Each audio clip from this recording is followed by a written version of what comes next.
सम्मानित देशवासियों,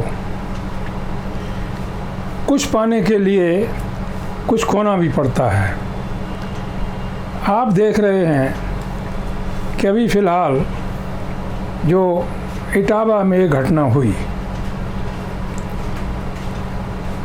उससे हमारे बैकवर्ड क्लास के यादव समाज के 2 लोगों का अपमान हुआ। काफ़ी कुछ हुआ जो आप लोगों ने देखा है, सब जानते हैं, इसलिए उस पर ज़्यादा कुछ न कह करके आगे बढ़ता हूँ। उसमें 2 यादव वर्ग के लोग थे, एक व्यक्ति शुरू कास्ट का था। जो कॉम्बिनेशन बना ओबीसी का और एससी का मिल करके, यही कॉम्बिनेशन यदि पूरे देश में बन जाए तो वो दिन दूर नहीं जिस दिन ये पूरा बहुजन समाज शासन सत्ता अपने हाथ में नहीं ले पाएगा। बस इसके लिए प्रयास होने की ज़रूरत है। आपने देखा इस घटना से पहले 2 घटना इसी तरह की और भी हो चुकी हैं। एक घटना छत्तीसगढ़ ज़िले में हुई थी, जहाँ पर एक यामिनी साहू महिला थी। वो भागवत कथा सुना रही थी। साहू जाति से थी, यानी तेली परिवार से थी।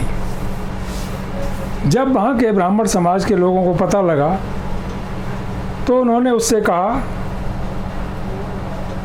कि आप ये काम नहीं कर सकते। यदि आपको ये काम करना है तो किसी ब्राह्मण लड़के से आपको शादी कर लेनी चाहिए, उसके बाद ही ये काम कर पाएंगे। ये कथा वाचन करना तो ब्राह्मणों का जन्मसिद्ध अधिकार है, आपका नहीं। आप तो जाइए मुजरा करो। ये शब्द थे।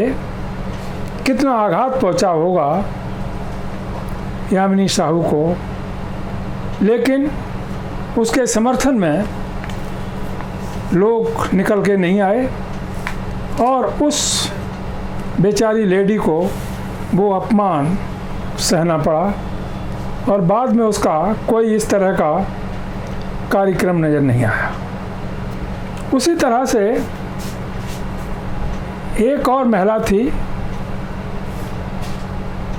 देविका पटेल। इन्होंने भी मध्य प्रदेश में भागवत कथा का आयोजन किया। जब ब्राह्मणों को पता लगा तो उन्होंने इस समाज की महिला को अपमानित किया और कहा, you are not entitled for same, आप इसके लिए अधिकृत नहीं हैं। यदि आपने कथा सुनाने का इतना ही शौक़ है तो आपको किसी ब्राह्मण लड़के से शादी कर लेनी चाहिए, तभी आप ब्राह्मण होकर के कथा सुना सकते हैं। और उसे इतना डिमोलाइज किया गया कि दोबारा वो पर्दे पे बेचारी कहीं नहीं दिखाई दी। लेकिन उसके पीछे, उसके समर्थन में न तो पटेल यानी कुर्मी समाज आया, न और कोई समाज आया। एक घटना और मध्य प्रदेश की, एक कुर्मी समाज के ही 2 लड़के थे, किसी बात पर झगड़ा हो गया तो वहाँ के दबंग ठाकुर जाति के लोग थे, सवर्ण जाति के लोग थे। अब तक तो यही चल रहा था कि उसको पेशाब पिला दी, पेशाब का छिड़काव कर दिया, ये कर दिया, वो कर दिया। वो लोधी समाज के लड़के थे, उनको पोटी खिलाई गई, जबरन पोटी खिलाई गई। कितनी हीनता की बात है, ऐसा विश्व इतिहास में कहीं आपने नहीं देखा होगा। अफसोस की बात है कि जो हमारा लोधी समाज आज भारत में है, 95% वोट बीजेपी को करता है, किसी पार्टी को वोट नहीं करता। केवल कल्याण सिंह के नाम पर और उमा भारती जी के नाम पर वो बीजेपी को वोट करता है। इस सब्जेक्ट पर जब ये मध्य प्रदेश की पूर्व मुख्यमंत्री उमा भारती जी की नोटिस में आया तो उन्होंने घोषणा की कि मैं लोधी समाज के लोगों से कहना चाहती हूँ कि मैं कहूँ तब भी बीजेपी को वोट नहीं देना। मेरा यानी उमा भारती का और कल्याण सिंह का बीजेपी ने यूज किया है अपनी सत्ता बनाने के लिए, अपने हिसाब से देश को चलाने के लिए, लेकिन हमारे समाज को दिया गया। फिर भी यह समाज की समझ में नहीं आता है तो उसके लिए समाज खुद जिम्मेदार होगा। साथियों, मैं गर्व के साथ कह सकता हूँ कि ये जो घटना हुई इटावा में, हमारे यादव वर्ग के भाइयों ने वो काम करके दिखा दिया जो देश के इतिहास में एक अध्याय जुड़ गया, एक नया अध्याय जुड़ गया।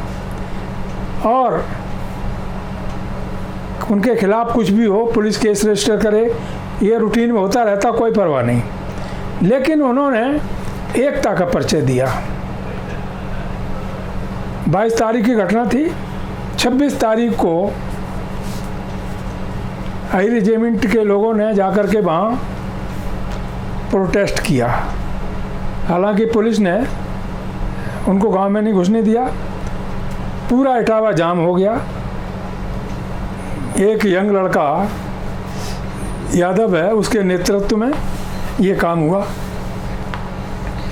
उधर उत्तर प्रदेश ही नहीं, तेजस्वी यादव ने भी कहा कि यदि बिहार में ये घटना हो जाती तो यहाँ क्या हालत होती उन लोगों की जिन्होंने ये काम किया है, समय बता देता। कहने का मतलब ये है कि पूरे भारत का यादव समाज एक हो गया। और यादव ही नहीं, उसके साथ में जो ऐसी समाज के लोग थे वो भी जुड़ गए। यानी बहुजन समाज के लोगों ने ये जो घटना हुई, उन लोगों के फेवर में एक स्टेटमेंट भी नहीं दिया जिन्होंने जो इस घटना के अभियुक्त गण हैं। जिन लोगों ने समर्थन किया वो यादव समाज का समर्थन किया। इसी तरह से जहाँ पर कोई किसी भी शेड्यूल कास्ट के व्यक्ति की बारात रोकी जाती है, किसी बिरादरी के माध्यम से रोकी जाती है, तो वो गलत काम है, असंवैधानिक काम है, अन्याय है। उसके खिलाफ सबसे पहले ड्यूटी बनती है कि उस वर्ग के लोग आएँ, फिर साथ में अन्य लोग जो बहुजन समाज के हैं वो उसका समर्थन करें। वो दिन दूर नहीं जब इस तरह की घटनाएं कभी भी नहीं हुआ करेंगी, लेकिन कम से कम एक यूनिटी का परिचय तो दिया जाए। ये जो इटावा में हुआ, इससे पूरे देश के ठाकुर समाज के लोगों को, ब्राह्मण समाज के लोगों को एक जवाब मिल गया, लेसन मिल गया कि इस वर्ग के खिलाफ हम कुछ नहीं कर सकते। यदि कभी करने की जरूरत की तो ये वर्ग चुप नहीं बैठेगा, बदला लेगा। और बदला ऐसा लेगा कि आपको हो सकता है गांव छोड़ के भागना पड़े। यही स्थिति बाकी आ रही है। इसी तरह से जो लोग डर जाते हैं, अक्सर कर आपने देखा होगा, अभी एटा में एक ढकपुरा गांव है, वहाँ पर घटना हुई। बारात आ रही थी तो वो शेड्यूल कास्ट के किसी व्यक्ति के यहाँ बारात जा रही थी, तो वहाँ ठाकुरों ने विरोध किया। रास्ता तंग था, वहाँ से वो नहीं ले जा पा रहे थे। बाद में पुलिस आई। पुलिस ने भी जो शेड्यूल कास्ट के लोग थे उनका सपोर्ट न करते हुए वहाँ के जो ठाकुर जाति के जो विरोध कर रहे थे उनका सपोर्ट किया और उन लोगों का हरेसमेंट हुआ। तो प्रशासन किसके अंडर में है इस समय? शासन किसकी है? उत्तर प्रदेश में बीजेपी का शासन है, केंद्र में बीजेपी की सरकार है, मुख्यमंत्री योगी जी इस समय मुख्यमंत्री है। क्या ये घटनाएं योगी जी के पास नहीं पहुंचती हैं? अवश्य पहुंचती हैं, लेकिन एक्शन कुछ नहीं होता किसी तरह का। ना तो वहाँ बुलडोजर जाता है, ना कोई गिरफ्तारी होती है, ना और कुछ होता है। कोई नरेश नाम का एक व्यक्ति, नरेश ठाकुर नाम का एक व्यक्ति उस ढकपुरा में रिटायर पर्सन था जो पुलिस में नौकरी करता रहा होगा, उसके डायरेक्शन पर पुलिस काम कर रही थी। और वहाँ जो शेड्यूल कास्ट के लोग थे, बाराती थे, उन्हीं को बेइज्जत किया गया। जिन लोगों ने बारात रोकी उनके खिलाफ कोई एक्शन नहीं हुआ। सवाल यहाँ पर उठता है कि जिस तरह से इटावा में हुआ उसी तरह से सबसे पहले जाटवों को और समस्त शेड्यूल कास्ट के लोगों को एक यूनिटी दिखानी चाहिए थी। इस तरह की दोबारा घटना नहीं होती। लेकिन अफसोस के साथ कहना पड़ रहा है कि जहाँ तक जाटव समाज का सवाल है, जिधर देखो सारे के सारे नेता दिखाई देते हैं। कोई कार्यकर्ता बनने को तैयार नहीं, सब नेता दिखाई देते हैं। लंबे चौड़े भाषण देंगे, 4 आदमी इकट्ठे नहीं बन कर पाएंगे। तमाम दुनिया की संस्थाएं बनाए फिरते हैं, राजनीतिक पार्टियां बना लेते हैं। ईगो इतनी है कि अपने से कोई किसी से कम नहीं समझता। 4 आदमी इकट्ठे नहीं होते हैं। जहाँ समाज पे हमला होता है वहाँ आप जाते नहीं हैं, तो किस तरह से आपकी रक्षा की जाएगी? कौन करेगा? यदि किसी व्यक्ति का कोई व्यक्ति शोषण कर रहा है, मान लो एक व्यक्ति है, दूसरा उसके कपड़े उतार रहा है, तो पहले तो ड्यूटी उसकी बनती है कि वो अपनी रक्षा खुद करे। उसके बाद जो और सफरर हैं, उस कैटेगरी के लोग हैं, वो लोग उसमें समर्थन में आए तो बात बन जाएगी। लेकिन वही व्यक्ति कुछ नहीं करता है, तब समस्या क्रिएट हो जाएगी। इसलिए मैं जो कहना चाहता हूँ, शायद समाज के लोग समझ गए होंगे, यूनिटी की ज़रूरत है, काम करने की ज़रूरत है। किसी का नाम किसी के काम से होता है, केवल लंबे चौड़े भाषण देने से नहीं होता। भाषण तो सदियों से सुनते आ रहे हैं, आज भी सुने जा रहे हैं। यदि भाषणों से सामाजिक परिवर्तन हो गया होता तो तभी हो गया होता। अब समाज में काम करने की ज़रूरत है। काम कैसे किया जाए? कंस्ट्रक्टिव वर्क होना चाहिए। आप देखिए, पूरे देश में भ्रमण करो, हर गली चौराहे, हर नुक्कड़ पर, चाहे शहर हो चाहे गांव हो, एक मंदिर छोटा या बड़ा बना होगा, वहाँ एक पंडा बैठा होगा, वो लोगों को पाखंड पढ़ाता हुआ दिखाई देगा, और जो लोग हैं उसको पैसा चढ़ाएंगे। यानी उसको आप क्या करते हैं? आप बुद्ध का नाम लेते हैं, अम्बेडकर का नाम लेते हैं, पेरियार का नाम लेते हैं, ललन सिंह यादव का नाम लेते हैं, आदि साहू जी महाराज, तमाम दुनिया, कम से कम पूरा इतिहास हमारे महापुरुषों का भरा पड़ा है जिन्होंने कुर्बानियाँ दी हैं। लेकिन उनके नाम पर, उनके बताए हुए मार्ग पर क्या आप चलते हैं? नहीं चलते। या वो काम करते हैं जिसके लिए उन्होंने संघर्ष किया, कुर्बान हो गए, नहीं करते। केवल बातों से तो काम नहीं चलेगा, कुछ न कुछ करना। उनका साहित्य है, वो गांव-गांव में, घर-घर में बांटना चाहिए, संविधान बांटना चाहिए, उसके लिए व्यवस्था करनी चाहिए। हर गांव में, हर शहर में, हर जगह जहाँ पर भी बुद्ध विहार तमाम बने हुए हैं, वहाँ पर इस तरह का प्रवचन, इस तरह की देशना संदेश डेली होना चाहिए। हर गांव में कम से कम महीने में तो एक बार तो होना ही चाहिए। आपकी, हमारी जो माताएं, बहनें, लड़कियां, स्टूडेंट्स हैं, जो वहाँ पर मंदिरों में जाते हैं, वो कब बंद होंगे? जब आप उससे बढ़िया एक सेंटर अपना बना के खड़ा कर देंगे। आप एक गांव में एक बुद्ध विहार बना दो, अम्बेडकर भवन बना दो, उसमें एक लाइब्रेरी बना दो, वहाँ भोजनों के इतिहास बना दो, बाबा साहब की या भगवान बुद्ध की या सम्राट अशोक की, पेरियार की, किसी की मूर्ति लगा दो। लोग जाएंगे, वहाँ जाएंगे, शादी ब्याह होगी तो वहाँ आशीर्वाद लेने जाएंगे, वो मंदिर में नहीं जाएंगे। ठीक है, लड़का का जन्मदिन होगा तो जाएंगे, वहाँ पर आशीर्वाद लेने के लिए जाएंगे। कोई कार्यक्रम होगा तो वहाँ जाएंगे। लेकिन आप क्या करते हैं? आप दूसरों की आलोचना करते हैं, अपना कुछ नहीं करते। अरे भाई, समाज के बच्चे हैं, बूढ़े हैं, जवान हैं, जो कुछ भी हैं, वो आखिर जाएं तो कहाँ जाएं? उनके लिए आपने क्या किया? हमने क्या किया? जहाँ तक सवाल हमारा है, काफ़ी इस विषय पर किया जा चुका है और काफ़ी अब भी कर रहा हूँ। शायद महीने, 2 महीने, 4 महीने में पूरे देश को दिखाई देगा।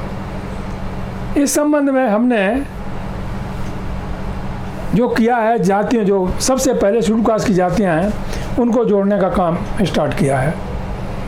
अब देख रहे हैं आप, शेड्यूल कास्ट में बहुत सारी जातियाँ हैं। एक धोबी जाति भी है शेड्यूल कास्ट में, जिसे रजक कहते हैं, कनौजिया कहते हैं, पूर्वी उत्तर प्रदेश में कनौजिया कहते हैं उनको। तो कई नामों से पुकारा जाता है। उनका एक देश में संगठन है, विश्व रजक महासंघ। विश्व रजक महासंघ, उनके हर महीने, तीसरे महीने, छठवें महीने, साल में हर महीने प्रोग्राम होते हैं। छोटे बड़े अधिकारी हों, कर्मचारी हों, चाहे गांव के लोग हों, सभी जाते हैं, पार्टिसिपेट करते हैं। इस विश्व रजक महासंघ का उन्होंने लीगल एडवाइज़र के रूप में मुझे सम्मानित किया है, लीगल एडवाइज़र मुझे बनाया हुआ है। अभी इस महासंघ का एक कार्यक्रम आगरा में हुआ था, हालांकि मैं उसमें नहीं पहुंच पाया। 2 दिन का कार्यक्रम था। कब हुआ था? अभी पिछले महीने हुआ था, मई के महीने में हुआ था। 27 जुलाई को एक विशाल कार्यक्रम जयपुर में होने जा रहा है। जयपुर में होने जा रहा, पूरे देश भर के और पंजाब से भारी संख्या में जो रजक समाज के लोग हैं, धोबी समाज के लोग हैं। ऐसा नहीं कि उसमें धोबी समाज के लोग जाएंगे, जो अन्य शेड्यूल कास्ट के लोग हैं वो भी पार्टिसिपेट करेंगे, वो भी जाएंगे। मुझे भी आमंत्रित किया गया है, मैं भी जाऊंगा और वहाँ कुछ बातें सिखा के आऊँगा, कुछ सीख के आऊँगा। वो आप लोगों तक इस मीडिया के माध्यम से, भोजन के पैगाम के माध्यम से आप तक पहुँचाऊँगा। तो इनकी संख्या तो कम है, लेकिन पूरे देश में जाटवों की संख्या और यादवों की संख्या तो लगभग बराबर है, थोड़ा बहुत अंतर हो सकता है। तीसरे नंबर पर शाक्य समाज आता है, बाकी अन्य समाज आते हैं। भाई ये लोग क्या करते हैं? मेरा कहना का मतलब है, जो बाबा साहब ने कहा था, शिक्षित बनो, संगठित रहो, संघर्ष करो। तो लोगों ने संगठित होने की बजाय अपने अपने संगठन बना लिए। हर आदमी देख लो संगठन बनाए फिरता है, और नेशनल प्रेसिडेंट से कोई कम नहीं है। सबका नाम होगा तो नेशनल प्रेसिडेंट, राष्ट्रीय अध्यक्ष। लोग चाहे उसके पास 2-4 ही हों, 10 हों, और वो भी साल में कभी एक प्रोग्राम हो जाए तो हो जाए, नहीं तो नहीं। रोज़ बनते हैं। बट ये नॉनसेंस, इसको क्या कहेंगे? इस प्रथा को ख़त्म करो और काम करने की दिशा में आगे बढ़िए, तभी समाज को जोड़ पाएंगे। साथियों, विश्व रजक महासंघ के राष्ट्रीय अध्यक्ष जो इस समय हैं मिस्टर रंजीत कुमार, बनारस से, उनका एक मैसेज आया हुआ है और उन्होंने पूरे देश भर में मैसेज दिया हुआ है। रजक समाज के लोग तो जा ही रहे हैं, बाकी दूसरे लोग भी जा रहे हैं। इसके साथ साथ तीसरा कार्यक्रम भी उनका शायद दिसंबर में या दिसंबर से पहले निश्चित हो रहा है। वो लोग जिनकी संख्या बहुत ही कम है, ना के बराबर है, इन दी कंपेरिजन ऑफ जाटव समाज, इतना प्रयास कर रहे हैं। लेकिन जाटव समाज के लोग क्या कर रहे हैं? एक चंद्रशेखर इस समय पार्लियामेंट का मेंबर भी है। जहाँ भी कोई घटना होती है वो बेचारा अकेला जाता है और वहाँ जाकर के जो भी हो सकता है लोगों को प्रोटेक्ट करने काम करता है, इसमें कोई शक नहीं। सब देख रहे हैं। कुछ लोग उसी की आलोचना करने में लगे हुए हैं। कुछ लोग कह देते हैं कि वो तो कांग्रेस का आदमी है, कुछ कह देते हैं बीजेपी का आदमी है, कुछ कह देते हैं आरएसएस पैसा देती है। इस सोच को बदलना पड़ेगा। जो व्यक्ति, चाहे चंद्रशेखर हो, चाहे आकाश आनंद हो, चाहे और कोई भी हो, समाज के बीच में आएगा, काम करेगा, उसका समर्थन, उसका सपोर्ट करना समाज की जिम्मेदारी होनी चाहिए। तभी ये समाज मजबूत हो पाएगा। बजाय व्यक्ति पूजा के, जो व्यक्ति समाज के लिए समर्पित है, काम करता है, सैद्धांतिक रूप से उस सिद्धांत की पूजा होना चाहिए। बाबा साहब को आज पूरा विश्व इसलिए नमन नहीं करता, इसलिए नहीं मानता कि उतनी डिग्रियां थीं, आधे इसलिए नमन करता है कि उन्होंने जीवन भर अपने को संघर्ष करते हुए कुर्बान कर दिया। किसके लिए? हम सब के लिए, पूरे देशवासियों के लिए और पूरे विश्व के लिए। नॉर्थ कोरिया का प्रेसिडेंट, जिसे लोग तानाशाह कहते हैं, क्या कहता है, डॉक्टर अंबेडकर केवल भारत का ही धरोहर नहीं है, वो विश्व की एक ऐसी प्रतिभा है जिसने समता का संदेश दिया, मानवता का संदेश दिया, शिक्षा का संदेश दिया। इसलिए आज नॉर्थ कोरिया में बाबा साहब की भव्य प्रतिमाएं लगाई जा रही हैं। चाइना क्या कहता है, बाबा साहब डॉक्टर अंबेडकर केवल भारत की प्रॉपर्टी नहीं है, उन्होंने जो शिक्षा का संदेश दिया, उनका लिटरेचर इतना महान है, चाइना के हर यूनिवर्सिटी में लाइब्रेरी में स्थापित किया जा रहा है और ये कंपलसरी कर दिया गया है, जो स्टूडेंट डॉक्टर अंबेडकर पर रिसर्च करेगा उसको पीएचडी की डिग्री से नवाजा जाएगा। यही अमेरिका कह रहा है। अमेरिका का मौजूदा प्रेसिडेंट का भाषण आप शायद सुने होंगे 14 अप्रैल को। डॉक्टर अंबेडकर हमें गर्व है इस बात को कहते हुए कि हमारे देश की यानी अमेरिका से शिक्षा प्राप्त करके जो व्यक्ति इंडिया में गया, जिसका नाम डॉक्टर अंबेडकर, उसने भारत का संविधान बनाया, तो ये अमेरिका के लिए एक गौरव की बात है। इंग्लैंड में स्कूल ऑफ कॉमर्स, जिसमें इंग्लैंड के बच्चों का एडमिशन नहीं हो सकता था, उसमें डॉक्टर अंबेडकर का एडमिशन हुआ और वहाँ से उन्होंने प्रॉब्लम ऑफ रूपी इस पर एक थीसिस लिखी। वहाँ के प्रोफेसर भी ताजुब करते थे, कहते थे कि rupee what is the problem of rupee. तो डॉक्टर अंबेडकर ने एक्सप्लेन किया, yes there is a problem of rupee. उस पर ऐसा कोई सब्जेक्ट नहीं छोड़ा। ऑस्ट्रेलिया हो, जापान हो, कोई भी कंट्री हो, हर कंट्री को बाबा साहब के दर्शन की ज़रूरत है और उनके साहित्य की ज़रूरत है, लिटरेचर की ज़रूरत है।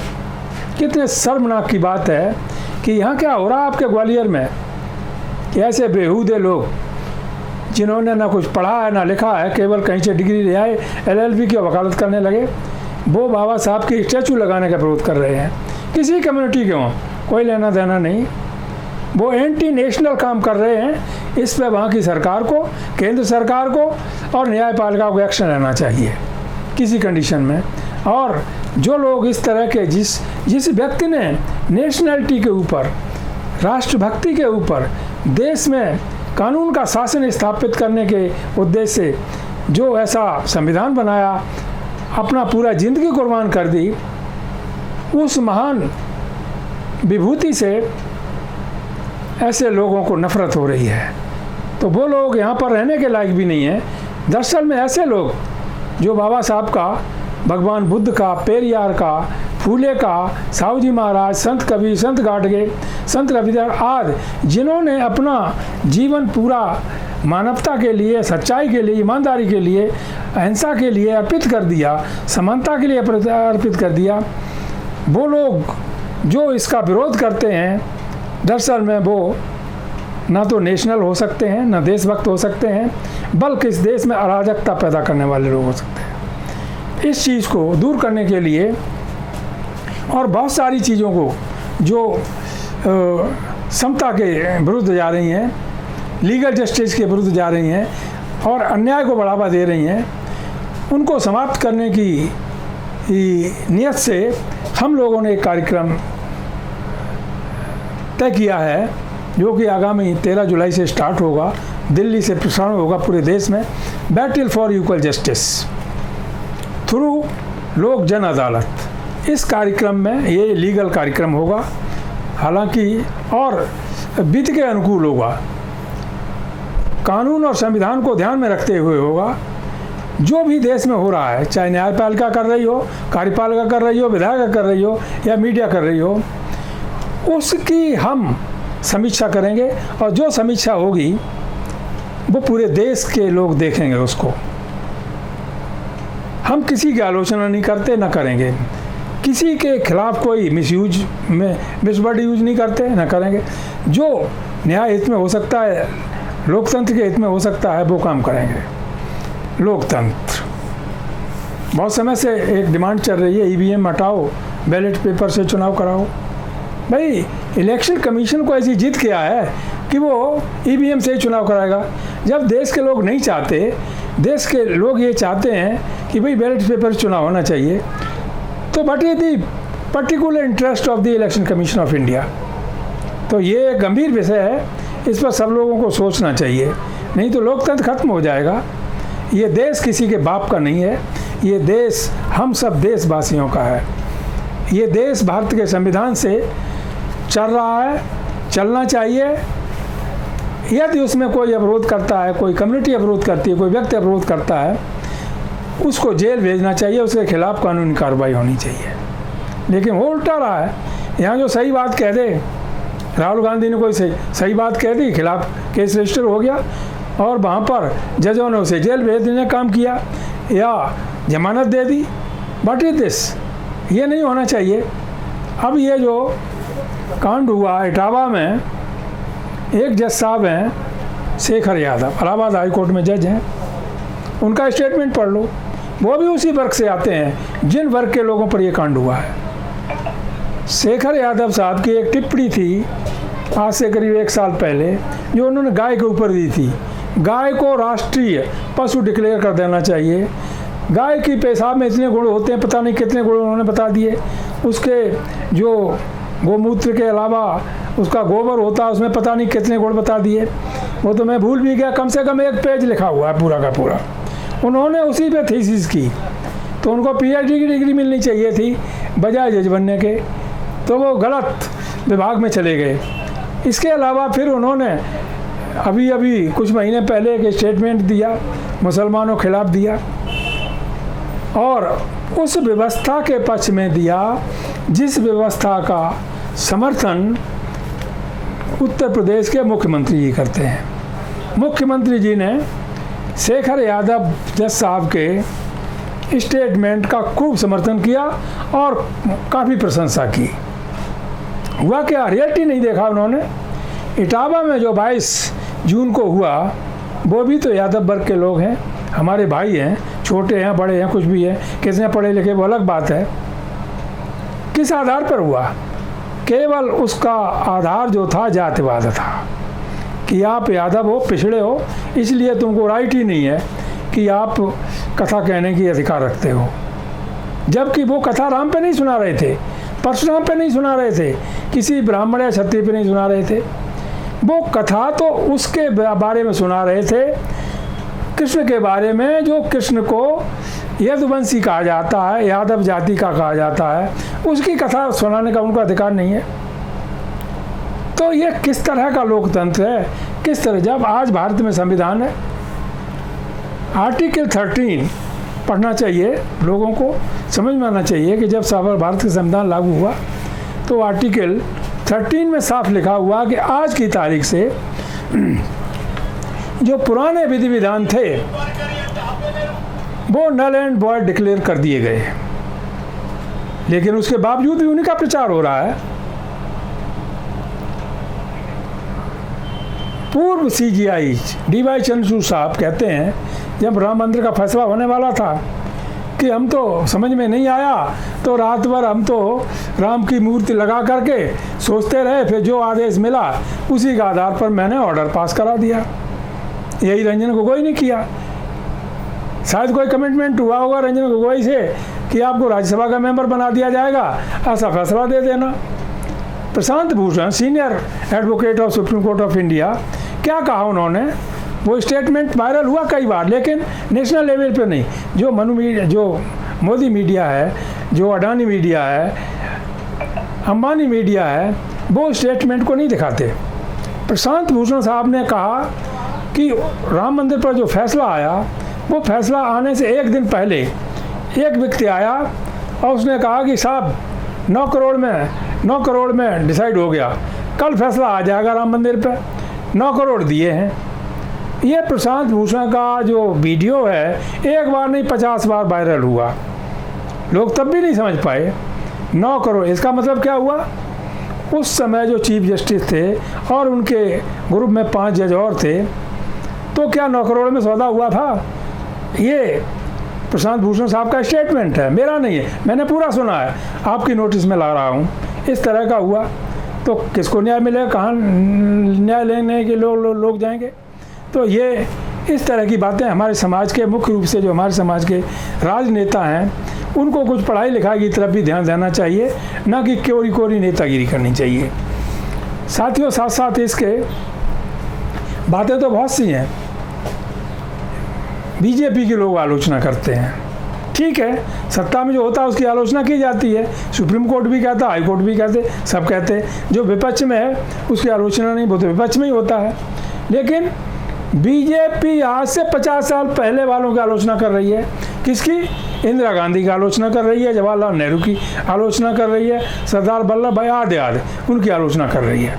अरे सरकार तुम्हारी है, तुमसे लोग सवाल पूछते हैं, तुम एक सवाल का जवाब नहीं देते। आलोचना करने के लिए नेहरू ने ये कर दिया, इंदिरा ने, भाई तो उन्होंने सब कुछ कर दिया, तो तुमने क्या किया? What you did in the interest of the nation? आपने कुछ नहीं किया। इसका मतलब रोड उन्होंने बनाए, एयर उन्होंने बनाए, सब कुछ उन्होंने बनाए, तो तुमने क्या किया? तुम केवल आलोचना करते हो, कुछ भी करते हो। तो इस पर सोचना चाहिए। इस संबंध में मैं तारीफ़ करना चाहूँगा, एक बीजेपी के सज्जन हैं, सीनियर एडवोकेट हैं, उनका नाम है सुब्रमण्यम स्वामी, बीजेपी के हैं, वो पार्लियामेंट के मेंबर भी रह चुके हैं। उनका डेली स्टेटमेंट देखिए, वो सरकार के, मोदी सरकार के बारे में, मोदी के बारे में, योगी के बारे में क्या क्या कहते हैं। किसी विपक्ष के नेता में इतनी ज़रूरत नहीं है कि जो वो कहते हैं वो कह के दिखाए। क्यों? इसलिए नहीं कि वो राज्यसभा या लोकसभा के मेंबर रहे हैं, इसलिए नहीं कि वो बीजेपी के हैं, बल्कि वो एक लर्नेड पर्सन्स हैं, वो एडवोकेट हैं, सुप्रीम कोर्ट के एडवोकेट हैं, कानून के ज्ञाता हैं। वो कहते हैं मोदी जी के बारे में जो हम भी नहीं कह सकते, आप भी नहीं कह सकते, कोई विपक्ष भी नहीं कह सकता। मोदी जी के बारे में कहते हैं, यहाँ तक कह दिया उन्होंने कि ये तो नपुंसक है, ये पढ़ा लिखा भी नहीं है। कल का उनका मैं सुन रहा था कि अमेरिका तैयार बैठा हुआ था, यदि ये अमेरिका जाता तो अरेस्ट कर लिया जाता, क्योंकि अमेरिका के पास इसके बारे में ऐसे सबूत हैं जिसकी वजह से जेल भेज देना चाहिए।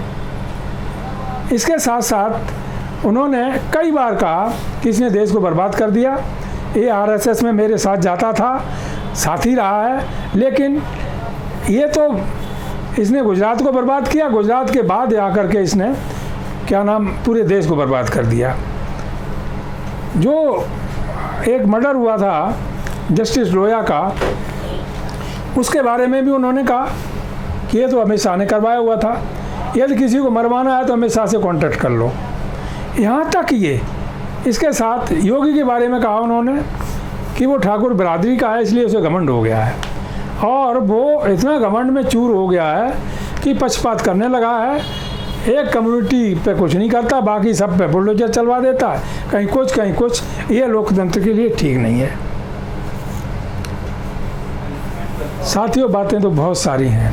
ये बात जो सुप्रीम कोर्ट के सीनियर लॉयर प्रशांत भूषण साहब ने कही, एडवोकेट जो बीजेपी के हैं, उन्होंने जो बातें कही मौजूदा सरकार के बारे में, पीएम के बारे में, गृह मंत्री के बारे में, उत्तर प्रदेश के मुख्यमंत्री के बारे में, क्या विपक्ष का कोई भी लीडर ये बात कहने की जरूरत रखता है? शायद नहीं। एक दो बात कभी कभी राहुल गांधी कह देते हैं, उनकी आलोचना होती है क्योंकि वो अकेले पड़ जाते हैं, उनका कोई समर्थन नहीं करता, ना सपा करती, ना बसपा करती, ना और आरजेडी, कितनी पार्टियां कोई नहीं करती, और जब ये करते तो वो उनका समर्थन नहीं करते। तो आपस में ही ये इंडिया गठबंधन बनाने के बावजूद आपस में ही जूता पंजार करते हैं, कैसे सरकार बनेगी। इसलिए अपने अपने गिरेबान में जाके देखना पड़ेगा, तब जा कर के ये काम हो पाएगा। साथियों, क्योंकि एक बात और कह के मैं अपनी बात समाप्त करता हूँ। बहुत सारे थिंकर हैं, एससी समाज में भी हैं, ओबीसी समाज में भी हैं। आज मैं कुछ नाम ओबीसी समाज के थिंकर्स के लेना चाहता हूँ। लक्ष्मण यादव जी हैं, शूद्र शिवशंकर यादव जी हैं, अचल सिद्धार्थ यादव जी हैं, एक ओम यादव भी हैं, तमाम लोग हैं। इसमें अचल सिद्धार्थ यादव ने उस दिन लखनऊ में अभी 3 दिन पहले मीटिंग की, उसमें वो एक इंटरव्यू ले रहे थे, तो उन्होंने अखिलेश जी के बारे में कहा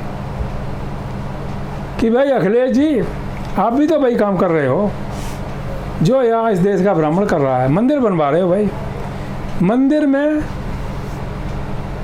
यदि भूल से भी वहाँ पुजारी के रूप में ब्राह्मण पंडित को बैठा दिया, आपकी जो पार्टी है उसकी चूल्हे हिला देगा यादव समाज, ये ध्यान रखना। ये आचार्य सिद्धार्थ यादव के शब्द हैं। उसी तरह से उन्होंने और भी कहा कि जो ब्राह्मण लोग हैं भाई परशुराम के बारे में मंदिर बनाने की बात करते हैं, कोई बुरा नहीं करें, कोई दिक्कत की बात नहीं है। यादव समाज के लोग हैं, ललन सिंह यादव का नाम नहीं लेते, क्योंकि उस व्यक्ति ने अपने को कुर्बान कर दिया पूरे बहुजन समाज के लिए। पेरियार ललन सिंह यादव भी हटा दिया, पेरियार ललन सिंह, लेकिन उसके बारे में कोई चर्चा नहीं होती। चर्चा होती है कृष्ण के बारे में।